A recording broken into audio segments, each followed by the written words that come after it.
নমস্কার, কেমন আছেন আপনারা সবাই? আশা করছি আপনারা সবাই ভালো আছেন। আপনাদের ভালোবাসায় আমার পরিবারও সবাই খুব ভালো আছে। আরএস ফ্যামিলির সুন্দর আরও একটি ব্লগে আপনাদের সকলকে অনেক অনেক স্বাগত আর ভালোবাসা জানাই। আজকে এই সকাল থেকেই ব্লগটি শুরু করলাম, আর আজকে হচ্ছে বুধবার। প্রতিদিনের মতো সবার প্রথমে কিচেন ক্লিনিং করে তারপরেই চলে আসলাম বেডশিটের কভারটা চেঞ্জ করতে। তার কারণ এটা অনেক দিনই হয়েছে পাতা হয়েছে, আর যেহেতু শীতকাল এরকম ধরনের পাতলা কম্বল টাইপেরগুলো পেতে রাখলে কিন্তু ভালো লাগে। যেহেতু দুটোই, ওই রুমে একটা পাতা রয়েছে, এই রুমে একটা পাতা আছে। ওই রুমেরটা তো সেটা কিছুদিন আগে জল ঢেলে দিয়েছিল, সেই জন্য ধুয়ে দিয়েছিলাম। তো এইটা বেশ অনেক দিন আগে পেতেছিলাম, তো অনেকটাই নোংরা হয়েছিল, তো ওই জন্য চেঞ্জ করে দিলাম। আর এখন একটা সুতির চাদরই পেতে দিলাম। আর এই যে বালিশের কভারগুলোকেও সঙ্গে ম্যাচ করেই লাগালাম। আর ওই যে শীতের জন্য যে পাতলা কম্বলগুলো বিছায় না, ওগুলোর ম্যাচে কিন্তু বালিশের কভার নেই, সেই জন্য কিন্তু একটু খারাপও লাগে, কিন্তু কিছু করার নেই। আর এখন ঠান্ডার জন্য তো ওরকমগুলোই বিছাতে হবে। এখন আমাদের অভ্যাস এত বাজে হয়ে গেছে, যে কোনো জিনিস ম্যাচিং না হলে ভালোই লাগে না। আগের ক্ষেত্রে কিন্তু এসব ছিল না। আগে বিছানার একটা চাদর পাতলো, আর আমি আমার মাকে দেখেছি, আমরা হয়তো কোনো একটা জামা পরতাম, সেই জামাটা হয়তো কোনো দিকে কোনো এক অংশে ছিঁড়ে গেছে, যেমন কাঁধে বা গলায় বা বগলের সাইডে, তো ওইগুলোকে কেটে কেটে বালিশে ওয়ার করে ফেলতো। আগের কথা বলছি, কিন্তু এখন সব জায়গাতেই আমার মাও কিন্তু এখন বিছানার সাথে বালিশের কভারগুলো ম্যাচিং করেই লাগায়। তো সময়ের সাথে সাথে সব কেমন যেন পাল্টে যায়।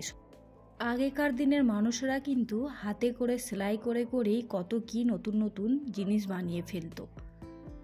আগেকার মানুষরা এরকম লাইটের আলো ছিল না, তখন কিন্তু হাড়খিন লণ্ঠনের আলোতেই অনেক কাজ করে নিত। আর এখন এত সুযোগ সুবিধাতেও মানুষের চোখে চশমা ছাড়া কিন্তু কাজই করতে পারে না। আমাদের রুমে যেই মশারিটা আমরা এখন লাগাই, কাপড়ের মশারি, ধুতি কাপড়ের, ওই মশারিটা কিন্তু আমার দিদা হাতে করে তৈরি করেছে, হাতে করে সেলাই করে তৈরি করেছে। তাহলে ভাবা যায় আগেকার দিনের মানুষরা কিন্তু অনেক কিছু পারে, সেই তুলনায় আমরা তো কিছুই করতে পারি না। আর এখন এই বয়স থেকেই আমাদের হাঁটু ব্যথা, কোমর ব্যথা, তাহলে ওনাদের বয়সে আসলে আমাদের কি হবে? আমরা হয়তো উঠতেই পারবো না। ভাবলেও বিষয়গুলো কিন্তু অবাক লাগে। আগেকার দিনে মানুষ এত ভালো মন্দ খেতেও পেত না, কিন্তু যতটুকু খেত সলিড খেত। আর এখন আমরা যতটুকু খাচ্ছি, এক তো পয়সা বেশি, দাম বেশি, ওপর থেকে সবেতে ভেজাল, কোনো জিনিসটাই কিন্তু সেই রকমভাবে উপকারিতা আমরা পাই না। আর এই তো বেশ অনেকটা সাফ সাফাইও করে ফেললাম। আর এই কাঠের আলমারিটা প্রচণ্ড নোংরা হয়েছিল, সেটাও কলিং দিয়ে বেশ ঘষে ঘষে পরিষ্কার করলাম। আর এই প্ল্যানটা দেখুন কত সুন্দর দেখতে, আমাকে কিন্তু খুব ভালো লাগে।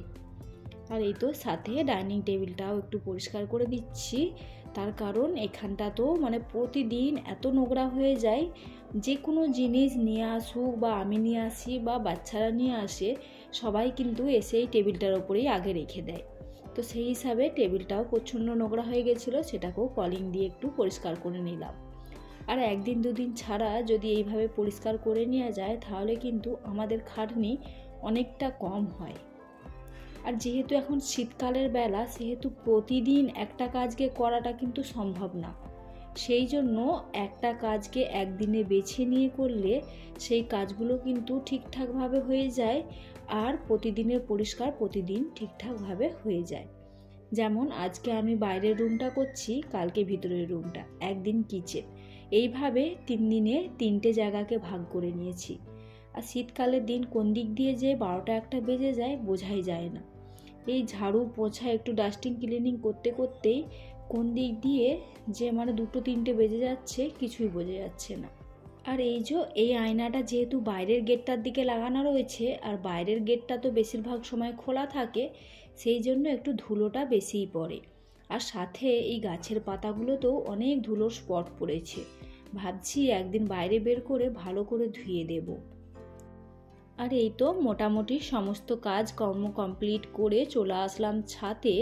আর আজকে কিন্তু আমি কাচাকুচিটা ছাদেই করেছি। আর যেই সময় কাচছিলাম সেই সময় আমার বোনের কল এসেছিল, তো বোনের সাথে কথা বলতে বলতে সেই সময় ভিডিওটা শ্যুট করা হয়নি। আজকে কিন্তু অনেক কাচা ধোয়া করেছি, স্নান সারার আগে মিলে দিয়েছিলাম। আর এখন জলগুলো বেশ এসে এসে মানে নিচের দিকে জমা হয়েছে, তো ভাবছি হাতে করে করে একটু করে নিচুড়ে দিই।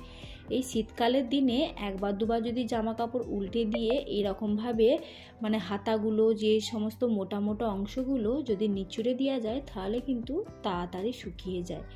যেহেতু আজকে লাইট ছিল না সেহেতু ড্রাইও করা হয়নি, তো এমনিই মিলে দিয়েছিলাম। এইবারে পুজোটা সেরে নেওয়া যাক।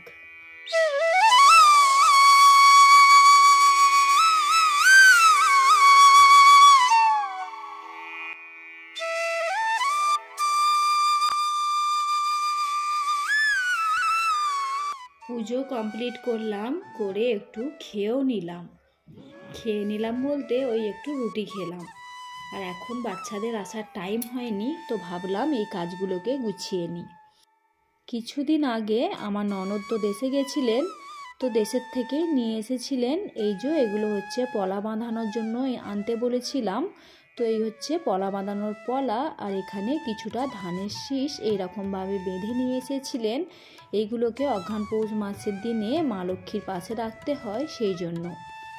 আর এইটা কিন্তু আমাকে বলে দিতে হয়নি, এটা মানে আমার ননদ নিজে নিজেই এনেছে। বাকি জিনিসগুলো আমি বলে দিয়েছিলাম। আর যেটা রাখলাম ওটা হচ্ছে কালো জিরে, আর এইটা হচ্ছে খড়ি মাটি, মানে আলপনা দেওয়ার জন্য খড়ি মাটি।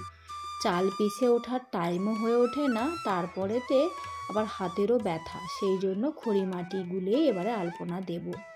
আর এই হচ্ছে অনেকটা ধুনোগুলোকে ভাবছি একটু হামালদিস্তি করে ভালো করে পিষে নিতে হবে, কেন মোটা মোটা দানা। আর এখানে আছে ধূপগুলো বেশ অনেকগুলো ছিল, মানে ধুনোর ধূপটা খুব ভালো লাগে। আমি আগের বারও দেশে থেকে এনেছিলাম, সেটা অনেক দিন চলেছিল। আর এটা হচ্ছে ব্ল্যাক ডায়মন্ড, এটা কেমন খুশবু আমি জানি না। আর এটা হচ্ছে মোগরার সেন্টটা আমি জানি। আর এটা হচ্ছে ল্যাভেন্ডার। তো এর মধ্যে তিনটে মোটামুটি জানি কীরকম সেন্ট, কিন্তু ব্ল্যাক ডায়মন্ডটা জানি না। আর আমার সবচেয়ে প্রিয় আর অনেক দিনের আসার একটা জিনিস, এটা হচ্ছে লক্ষ্মী পাঁচালী। এই লক্ষ্মী পাঁচালীর বইটা আমি আনতে বলেছিলাম, তো যাই হোক এনে দিয়েছেন। এবারে আমার বৃহস্পতিবারের পুজোটা সফল যাবে। অন্য বারে তো শুনেনি ফোন থেকেই, কিন্তু পিছনের বারে আমার ফোনে রিচার্জ শেষ হয়ে গেছিলো, সেই জন্য মানে লক্ষ্মী পাঁচালীর কথাই আমি শুনতেও পাই না। তো যাই হোক এবারে হাতের কাছে বই আছে মানে নিজে মন শান্তি করে একটুখানি টাইম নিয়ে পড়তে পারবো। এই ছোট্ট আলমারিটাতে এবারে আমি ভাবছি যে পুজোর জিনিসপত্রগুলো এতেই রাখবো। কিছু জামা কাপড় ছিল সেইগুলোকে বার করে দিলাম, বের করে এতে পুজোর জিনিসগুলো এবারে রেখে দিই। বেশ অনেকটা ধূপ আছে, ধূপটাও রেখে দেবো, বাকি মানে ঠাকুরের যে বাসনপত্র সেগুলোকেও রেখে দেবো। তার কারণ মন্দিরে যেহেতু ছোট ছোট দুটো ডয়ার, মন্দিরের ডয়ারে কিন্তু ঠিকঠাক মতো আসে না, সেই জন্য আমাকে মন্দিরের নিচে রাখতে হয়। তো ভাবলাম আলমারিটা যেহেতু খালি পড়া আছে, সেহেতু আলমারিতেই সুন্দর করে গুছিয়ে রাখি। আর এই তো সব শেষে যে মা লক্ষ্মীর জন্য ধানটা আনা হয়েছিল, সেই ধানটাকে ভাবলাম ভালো করে বেঁধে মন্দিরের মাথায় রেখে দিই। কেন আমার মন্দিরটা যেহেতু ছোট, সেহেতু মন্দিরের ভিতরে রাখা যাবে না, সেই জন্য এইভাবে ঝুলিয়ে রাখলাম। আর এইখানে কিছু জামা কাপড় শুকিয়ে গেছিলো, আর কিছু কাঠের আলমারি ছিল, সেগুলোকে সুন্দর করে গোছভাজ করে নিচ্ছি। আর এই তো এখন ঘড়িতে টাইম হচ্ছে 12:30। সময় তো দৌড়াচ্ছেই, কিন্তু সময়ের সাথে সাথে আমরাও তাল মিলিয়ে যদি কাজগুলোকে নিয়ম মাফিক করতে পারি, একের পর এক যদি ভেবেচিন্তে কাজগুলো করি, তাহলে কিন্তু সময়টা আমরাও অনেক বাঁচাতে পারি। আর এই তো সকাল 7টা থেকে আর এই 12:30টার মধ্যে আমি সমস্ত কাজটা কিন্তু সুন্দর করে গুছিয়ে সেরে নিলাম। আজকের ব্লগটি আপনাদের কেমন লাগলো অবশ্যই কমেন্ট করে জানাতে ভুলবেন না। আর আপনারা যারা আজকে আমার ব্লগটি নতুন দেখলেন, আপনাদের কেমন লাগলো আপনারাও কিন্তু কমেন্ট করে জানাবেন। যদি বেশি ভালো লেগে থাকে, কোথাও একটুখানি মন জয় করে থাকি, তাহলে কিন্তু চাইলে চ্যানেলটিকে সাবস্ক্রাইব করে আমার পরিবারের পাশে থেকে যেতে পারেন। আর যেনারা এই কাজটি করে দিয়েছেন তাদের তো অনেক অনেক ধন্যবাদ আর ভালোবাসা জানিয়ে আজকে এখানেই বিদায় নিলাম। আবারও দেখা হবে পরের একটি ব্লগে।